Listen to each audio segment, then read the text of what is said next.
모세가 대답하여 이르되 그러나 그들이 나를 믿지 아니하며 내 말을 듣지 아니하고 이르기를 여호와께서 내게 나타나지 아니하셨다 하리이다. 여호와께서 그에게 이르시되 내 손에 있는 것이 무엇이냐? 그가 이르되 지팡이니이다. 여호와께서 이르시되 그것을 땅에 던지라 하시매 곧 땅에 던지니 그것이 뱀이 된지라. 모세가 뱀 앞에서 피하매 여호와께서 모세에게 이르시되 내 손을 내밀어 그 꼬리를 잡으라. 그가 손을 내밀어 그것을 잡으니 그의 손에서 지팡이가 된지라.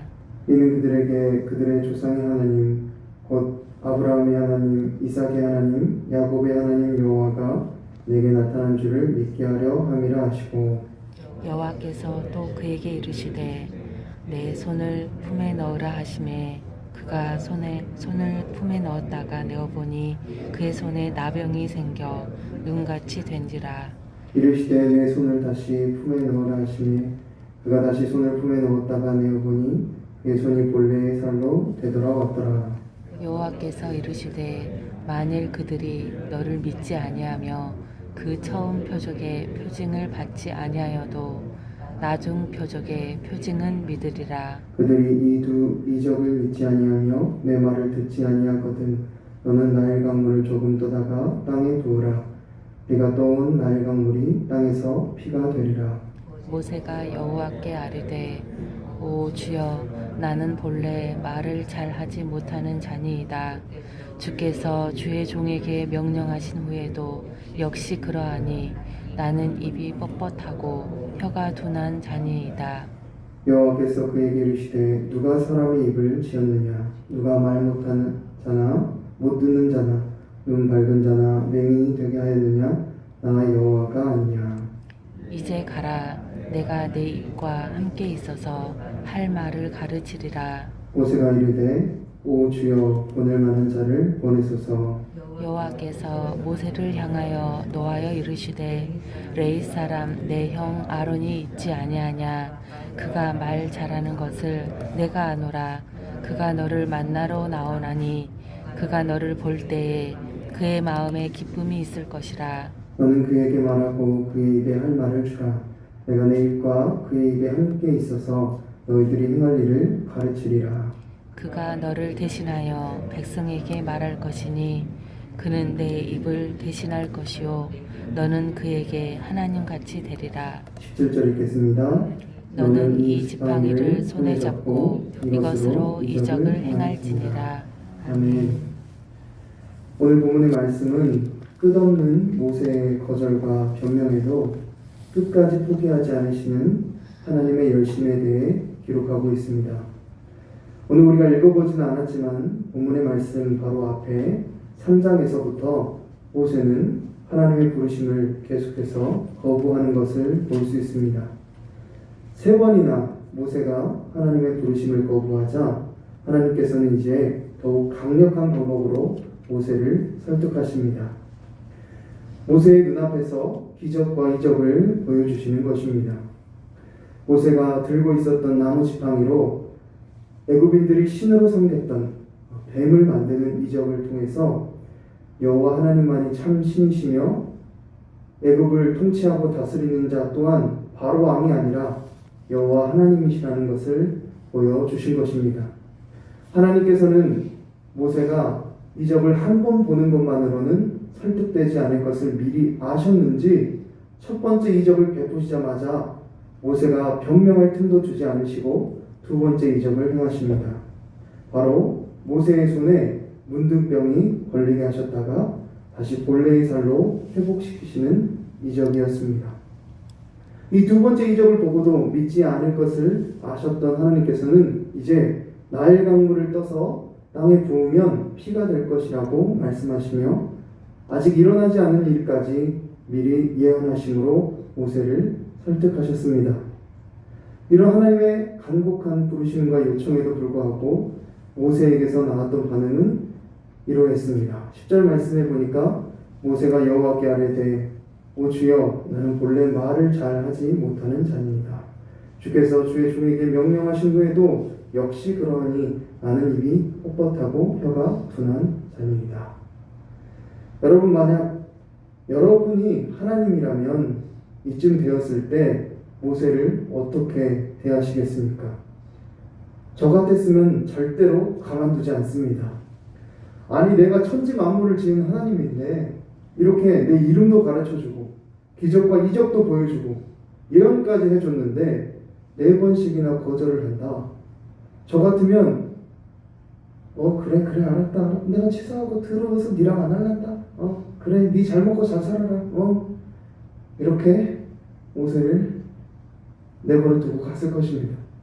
그러나 우리 하나님께서는 모세를 어떻게 대하십니까? 11절에 보니까 여호와께서 그에게 이르시되 누가 사람의 입을 지었느냐? 누가 말 못하는 자나 못 듣는 자나 눈 밝은 자나 맹인이 되게 하였느냐? 나 여호와가 아니냐? 이렇게 말씀하십니다.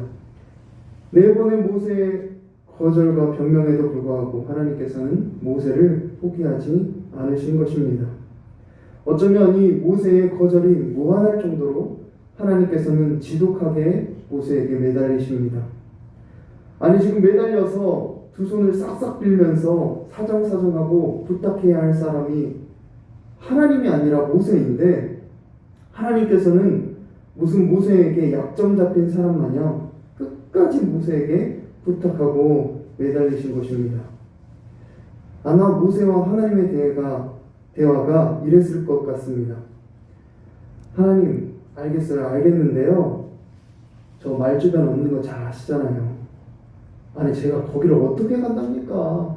다른 사람 앞에도 아니고 바로왕 앞에 제가 어떻게 가서 그 사람 앞에 말하겠습니까? 그러니까 하나님께서 아야, 모세야, 어찌 그러냐? 뭐가 마음에 안 드냐? 말을 잘 못하겠어? 바로왕 앞에서 말하기가 그렇게 힘들어? 내가 말할 거 다 생각나게 해줄 테니까 걱정하지 말아야. 내가 다 해준다니까? 아야, 시간 다 됐다. 빨리 가자잉? 하나님께서 계속 이렇게 모세를 설득하십니다.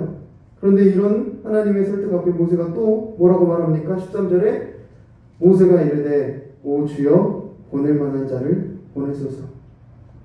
이제는 모세가 변명할 거리도 생각나지 않고 가기는 싫고 하니까 대놓고 못 가겠다고 말하는 것입니다. 그런데 모세가 거부하면 거부할수록 하나님께서도 한 발자국도 물러나지 않으십니다. 14절부터 17절에 보니까 이렇게 기록하고 있습니다. 여호와께서 모세를 향하여 노하여 이르시되 레위 사람 내 형 아론이 있지 아니하냐? 그가 말 잘하는 것을 내가 아노라. 그가 너를 만나러 나오나니 그가 너를 볼 때에 그의 마음에 기쁨이 있을 것이라. 너는 그에게 말하고 그의 입에 할 말을 주라. 내가 내 입과 그의 입이 함께 있어서 너희들이 행할 일을 가르치리라. 그가 너를 대신하여 백성에게 말할 것이니 그는 내 입을 대신할 것이요 너는 그에게 하나님같이 되리라.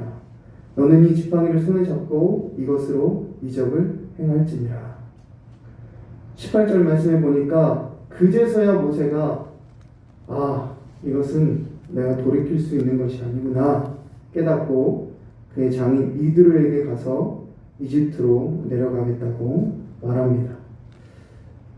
어쩌면 그때 모세는 마지막 신라 같은 한 가지 희망을 장인에게 걸고 있었는지 모릅니다. 장인이 가기는 어딜 가? 우리 집안에 할 일이 이렇게 많은데 어딜 가? 가면 안 돼. 못 가. 라고 장인이 말려줄 줄 알았던 것 같습니다. 그런데 그런 모세의 기대와는 정반대로 장인 이드로가 너무나 선뜻 그래 평안히 가거라. 잘 갔다 와라. 이렇게 말하는 것을 볼 수가 있습니다. 아마 하나님께서 장인 이드로의 마음도 바꾸시지 않았나 생각이 듭니다.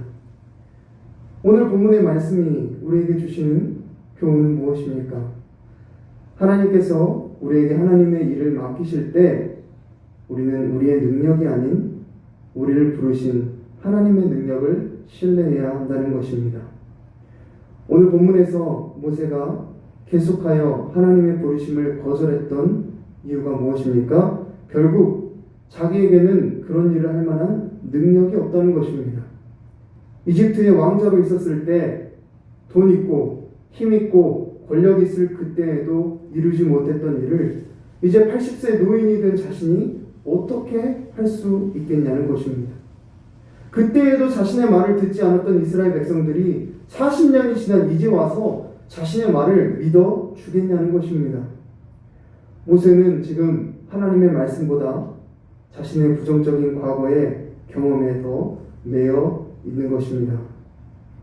과거에 있었던 상처와 자신의 연약함에 함몰되어서 스스로 계시는 하나님, 천지를 창조하신 온 우주 만물의 주인 되신 하나님의 전능하심을 온전히 신뢰하지 못했던 것입니다.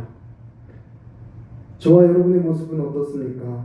혹시 저와 여러분도 하나님께서 마음에 감동 주시고 순종하라고 하시는 말씀 앞에 모세처럼 나의 연약함과 또 과거의 실패를 핑계 삼아 순종하지 않고 하나님의 부르심을 거부하고 거절하고 있지는 않습니까? 우리는 하나님께서 우리에게 하나님의 일들을 맡기실 때 일만 맡기시고 떠나가시는 분이 아니라 그 일을 행하는 동안 우리와 함께 하시며 또 하나님께서 우리에게 그 일을 능히 감당할 수 있도록 능력과 힘을 더해 주시는 분이라는 사실을 믿어야 합니다. 오늘 본문에서 모세가 하나님의 부르심을 거절할 때마다 하나님께서는 뭐라고 말씀하십니까? 내가 너와 함께 가겠다고 말씀하십니다. 내가 너의 입술에 할 말을 넣어주겠다고 말씀하십니다. 내가 너에게 기적을 행할 수 있는 능력을 주겠다고 말씀하십니다. 내가 너에게 함께 동역할 사람도 보내주겠다고 말씀하십니다. 결국 하나님의 일은 누가 하는 것입니까? 내가 하는 것이 아니라 하나님께서 하시는 것입니다. 우리는 단지 도구로서 쓰임받는 것일 뿐입니다. 이런 우리의 부족함과 연약함에도 불구하고 하나님께서 우리를 그렇게 찾으시고 또 사용하시는 이유는 우리의 연약함을 통해 하나님의 강하심을 드러내시며 그 일을 이루시는 분이 하나님이심을 세상이 깨닫게 하기 전에 먼저 우리로 깨닫게 하려는 것입니다. 하나님께서는 하나님 혼자 하실 수 있는 일들을 의도적으로 우리와 함께 행하시면서 우리가 하나님이 어떤 분인지 깨닫길 원하십니다. 또한 그 일들을 통해 우리와 더 깊은 교제와 사귐의 시간을 갖길 원하신다는 것을 꼭 기억하시기 바랍니다. 예수님께서도 제자들을 부르셨을 때 마가복음 3장 14절 15절 말씀해 보니까 이렇게 기록하고 있습니다. 이에 12를 세우셨으니 이는 자기와 함께 있게 하시고 또 보내사 전도도 하며 귀신을 내쫓는 권능도 가지게 하려 하심이로라. 예수님께서 제자들을 부르실 때에도 단순히 전도만 하게 하려고 부르신 것이 아닙니다. 전도하기 이전에 자기와 함께 있게 하시려고 부르셨다고 기록하고 있습니다. 이처럼 우리 주님께서 우리를 부르심은 우리를 통해 뭘 더 해먹으시려고 하는 것이 아니라 우리 주님께서 우리를 너무 사랑하셔서 우리와 함께 하길 원하셔서 우리에게 그분의 일을 맡기신다는 것입니다.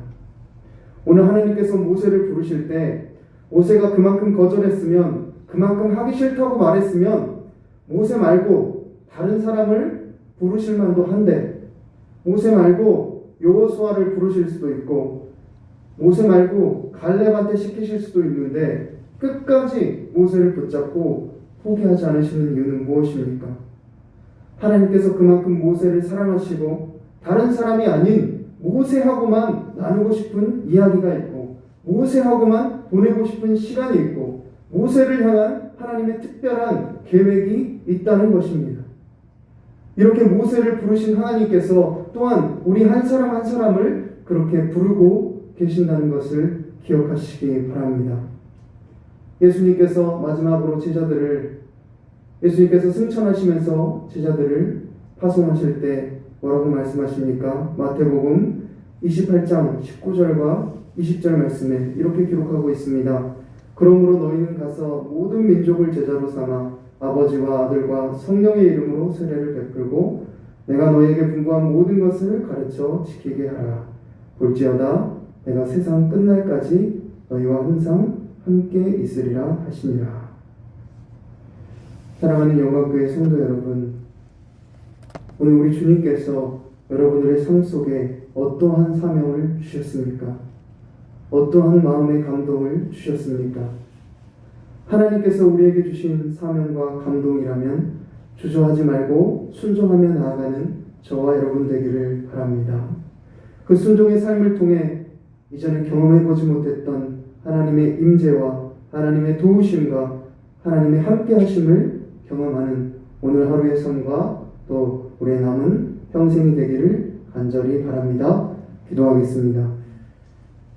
살아계신 하나님 아버지, 오늘 말씀을 통해 모세의 반복되는 거절에도 불구하고 끝까지 모세를 포기하지 않으시고 찾아오셔서 모세를 부르시는 하나님의 열심과 하나님의 신실하심을 봅니다.